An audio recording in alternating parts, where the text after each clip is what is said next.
In my line of work, the most dangerous crimes rarely announce themselves. They do not begin with gunshots. They do not begin with screaming. They begin with silence that lasts a little too long. Mount Vernon, Ohio, is the kind of town where silence is normal, where nights are dark but not threatening, where people assume that nothing truly terrible could ever grow unnoticed. That assumption was wrong. In November of 2010, 3 people vanished from a small house on a quiet street. A mother and her 2 children. No broken windows. No forced entry. No blood visible from the outside. Just absence. I have learned to pay attention to absence. It has weight. It leaves fingerprints even when nothing else does. The family had not packed. They had not planned a trip. Their routines ended mid-sentence. Meals unfinished.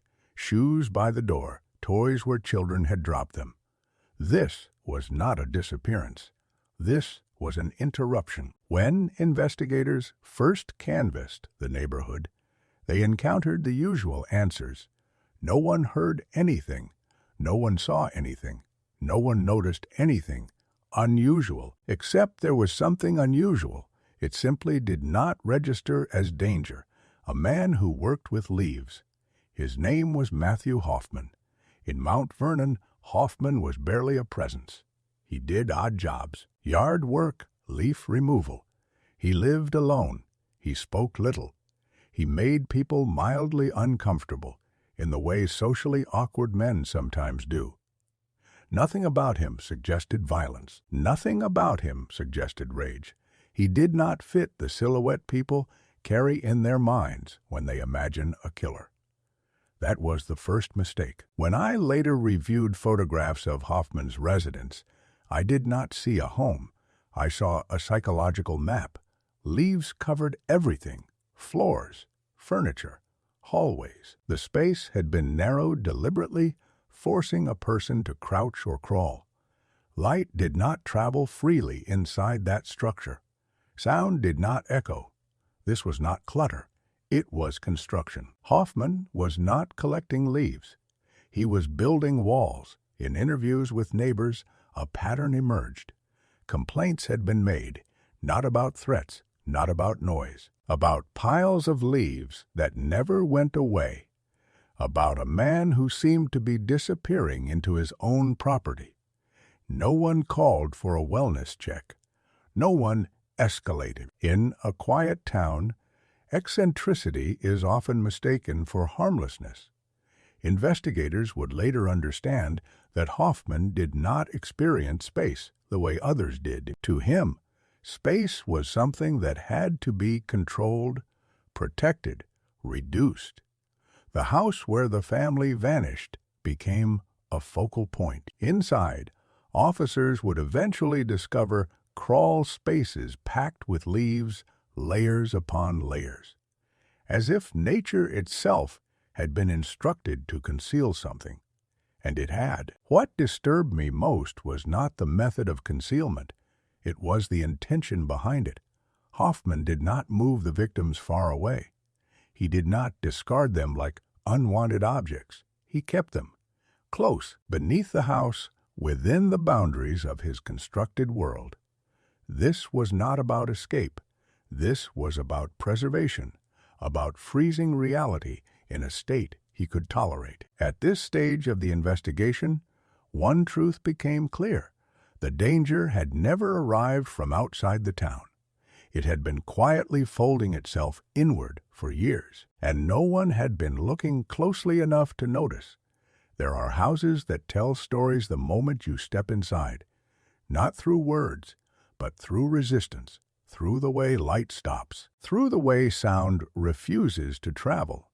Matthew Hoffman's house was one of them. When investigators first crossed the threshold, the air itself felt altered. Not stale, not rotten, but muted, as if the house had learned how to swallow noise. Leaves covered the floor so completely that no original surface could be identified. Furniture no longer served a purpose. Chairs were not for sitting. Tables were not for eating. Everything had been demoted to structure. The leaves were not randomly placed. They were packed, compressed, reinforced. This was not chaos. This was design. I have reviewed crime scenes where people barricaded themselves out of fear. This was different. Hoffman was not afraid of intrusion. He was afraid of exposure. Light is a form of witness. Sound is a form of memory. Hoffman eliminated both. To understand what happened inside that house, you have to understand how Hoffman experienced the world. He did not move through space. He negotiated with it. Every room represented risk. Every open area meant vulnerability. The leaves solved that problem.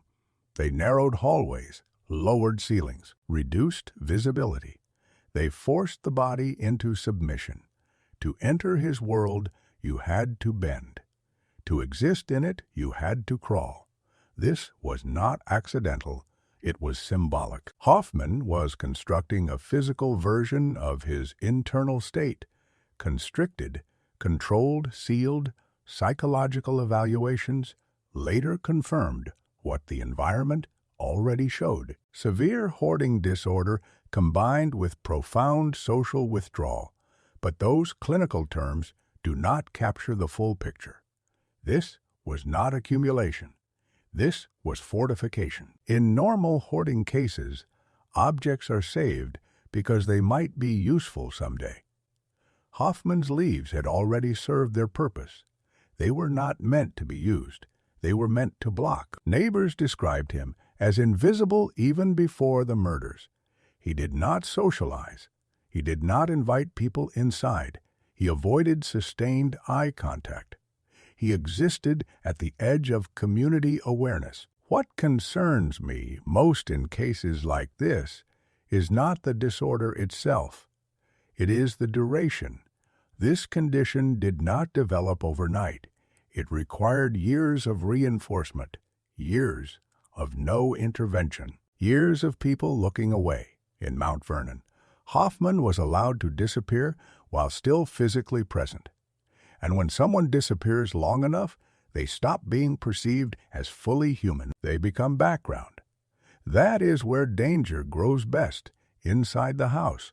Investigators found crawl spaces that had been altered, expanded, modified, prepared. This detail matters. Hoffman did not improvise after the murders. He had already been thinking in terms of hidden spaces, of containment, of beneath. When the family confronted him inside their home, the violence that followed was not driven by rage. It was driven by interruption. They had seen him. They had forced acknowledgement. And in Hoffman's mind, acknowledgement was intolerable. After the killings, he did not flee. He did not panic. He did not destroy the house. He integrated the bodies into the environment. This is a critical distinction. Killers who act out of fear tend to scatter evidence. Killers who act out of control tend to preserve it. By placing the victims beneath the house and sealing them with leaves, Hoffman was not trying to erase the crime. He was trying to stabilize his world. As long as everything remained covered, nothing had changed. From the outside, the house looked quiet, normal, unremarkable. Inside, reality had been folded in on itself. This is the moment where many people ask the same question. How did no one notice? The answer is uncomfortable, because noticing would have required involvement. It would have required someone to say, this is not just odd, this is not just strange, this is not safe. But intervention feels impolite, especially in small towns, especially when violence has not yet announced itself. By the time the leaves were peeled back, the story was already over. What remained was not just evidence of murder. It was evidence of absence that had been tolerated for far too long. There is a moment in every investigation when theory collapses into fact. It happens Quietly, a door opens, a floorboard shifts, a hidden space reveals itself, and suddenly the question is no longer what happened, but how anyone believed this could stay hidden. In Mount Vernon, that moment came when the crawl spaces were opened. The leaves did not fall away easily. They had been packed with intention, compressed by repetition, reinforced by time. When officers finally broke through, they were not met with chaos. They were met with order. The bodies were where they had been placed, not discarded, not scattered, positioned. This is where the narrative changes. Up until that point, it was possible to imagine panic, an accidental escalation, a crime spiraling out of control. But what lay beneath the house told a different story. This was not aftermath. This was arrangement. To understand why the violence occurred, you have to understand what the confrontation represented to Matthew Hoffman. It was not about the victims as individuals. It was about what they did to his internal structure. They saw him. In the world Hoffman had built, visibility was the ultimate threat. He existed by reducing himself, by narrowing his footprint, by living in spaces that discouraged observation. The moment he was discovered inside another person's home, that system collapsed. Exposure is a form of violence to someone who has spent years hiding from reality. The confrontation did not introduce danger into Hoffman's world. It revealed it. From that moment forward, his actions were not reactive. They were corrective. The killings were not impulsive. They were decisive. I have reviewed transcripts from his interrogation. There was no emotional spike, no visible remorse, no panic. His tone remained flat, his answers brief. He did not argue the facts once they were presented. He behaved like someone explaining maintenance. This is a detail that should unsettle anyone who believes violence must look violent. After the murders, Hoffman did not attempt to erase evidence. He did not clean aggressively. He did not flee the state. He returned to his routines: yard work, leaf collection, solitude from the outside. Nothing changed. This is where many people misunderstand the nature of control-based crimes. They assume control means domination over others. In cases like this, control means preservation of self. Hoffman did not kill to assert power. He killed to stop the world from changing. By placing the victims beneath the house, he created a boundary between what had happened and what could be seen. As long as the leaves remained in place, the past could not intrude. He did not revisit the bodies. He did not interact with them. They were not trophies. They were anchors. They held the moment in place. The investigation accelerated rapidly after the discovery. Forensics documented every layer, every compression pattern, every modification to the crawl space. Each detail reinforced the same conclusion. This was not an accident waiting to be discovered. This was a solution designed to last. What troubled me most was not Hoffman's silence. It was the absence of urgency. He did not behave like someone whose world had fallen apart. He behaved like someone who had stabilized it. When confronted with the scale of harm, he did not rationalize, he did not minimize, he did not justify, he simply did not engage. This emotional vacuum is often mistaken for cold-bloodedness. In reality, it is detachment taken to its extreme. A mind that has learned to disconnect so thoroughly that consequence becomes abstract. The murders were the final act of withdrawal. By sealing the crawl space, Hoffman sealed himself away from the last remaining connection to other people. What followed was inevitable. The town reacted with shock, with disbelief. With the familiar refrain that follows cases like this, he seemed quiet. He kept to himself. No one thought he was dangerous. But danger does not always look like aggression. Sometimes it looks like absence, and absence, when left unexamined, becomes a place where violence can hide indefinitely. At this point in the story, justice had not yet arrived, only clarity. The truth had surfaced, the leaves had been moved, the house had given up its secret. What remained was the question of accountability, not just for one man, but for the space around him that allowed him to disappear in plain sight. That question would be answered in a courtroom, but its implications would stretch far beyond it. Courtrooms are designed to expose truth, but they rarely succeed in revealing understanding. In the case of Matthew Hoffman, the facts were never in doubt. The bodies had been found, the concealment documented, the timeline reconstructed. What remained unresolved was not what he did, but who he was when he did it. Hoffman entered the courtroom without spectacle, no outbursts, no visible fear. He sat quietly, as if waiting for instructions. Observers often mistake this for calm. I have learned it is something else entirely. It is withdrawal made visible. The prosecution laid out the evidence methodically. Photographs of the crawl spaces, measurements of leaf depth, forensic analysis of compression patterns. Each exhibit told the same story of deliberateness, of preparation, of an environment shaped to contain not just objects, but consequences. Defense attorneys attempted to frame the narrative through mental illness, severe hoarding disorder, social isolation, developmental deficits.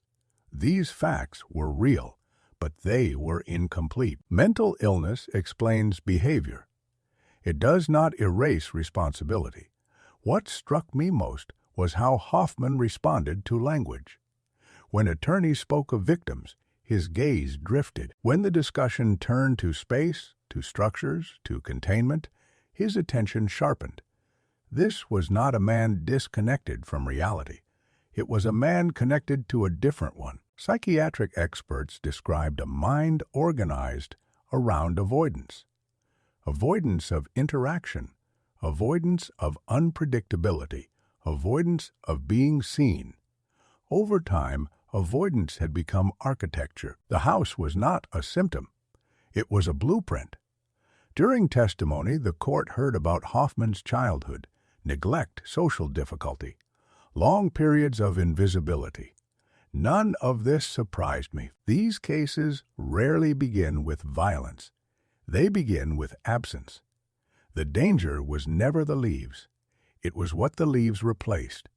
As the trial progressed, the emotional center of the room shifted, not toward Hoffman, but toward the absence left behind.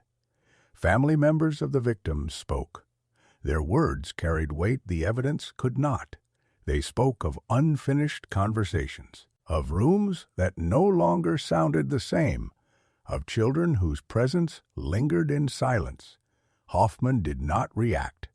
This was not cruelty. It was insulation. By the time sentencing arrived, the outcome was inevitable: 3 counts of aggravated murder, life imprisonment without the possibility of parole. The judge spoke of community trust, of the sanctity of home, of the breach that occurs when safety is violated at its most basic level. Hoffman listened. He did not speak. Some have asked whether he understood the punishment. That question misunderstands the nature of this case. Understanding implies shared reference points. Hoffman did not operate within the same emotional coordinates. To him, the trial was not a reckoning. It was an interruption. What haunted me was not the verdict. It was the clarity that arrived too late, the realization that intervention could have occurred long before violence required incarceration. The courtroom closed its doors. Justice, in its formal sense, was served. But justice does not rewind time. It does not restore absence. It does not teach a community how to see what it once overlooked. As I left the courthouse, I thought about the house again, about how long it had been rejecting light, about how many chances there had been to notice. The legal system had answered the question of guilt. It had not answered the harder question. What do we do with the people who disappear before they become dangerous? When a case ends, the paperwork stops moving. Files are closed. Evidence is archived. Courtrooms empty. But the story does not end there. In Mount Vernon, Ohio, the house where everything happened did not vanish. It stood quietly on its street, surrounded by normal life. Cars passed. Children grew older. Seasons changed. Leaves fell again, year after year. The town did what towns always do after trauma. It moved forward. What interested me was how quickly forward became away. People spoke about the case in fragments, as something that happened, as something finished, as something finished, as something that belonged to one man and one broken mind. That framing is comforting. It places danger at a distance. It suggests resolution. But cases like this resist clean endings, because the most important question is not how the murders happened. That has been documented, measured, proven. The question is how long the conditions existed before anyone recognized them as dangerous. For years, a man lived in plain sight while actively removing himself from the social fabric. His isolation was visible. His environment was deteriorating. His behavior was abnormal enough to generate complaints, but not concern. That distinction matters. Concern requires responsibility. Complaints do not. In small communities, there is an unspoken rule about privacy. You do not interfere. You do not ask too much. You respect boundaries. Those rules keep peace most of the time, but they also create blind spots. The man at the center of this case did not suddenly become dangerous. He became invisible long before he became violent. And invisibility, when it goes unchallenged, allows internal worlds to replace shared reality. By the time violence occurred, it was not a break from his life pattern. It was a continuation of it. What haunts me is not the brutality of the crime. It is the quiet agreement that allowed it to incubate, the collective decision to look past something that felt wrong because it did not yet feel urgent. Urgency is a poor substitute for awareness. Mental health systems often intervene only after harm. Communities often notice only after loss. Law enforcement is called when something breaks, not when something bends. This case bends long before it breaks. I have walked neighborhoods like this all over the country, places where people coexist without truly knowing one another, where oddness is tolerated, where withdrawal is normalized, where silence is interpreted as peace. Most of the time, nothing happens. And that is what makes the rare exceptions so devastating. The lesson here is not suspicion.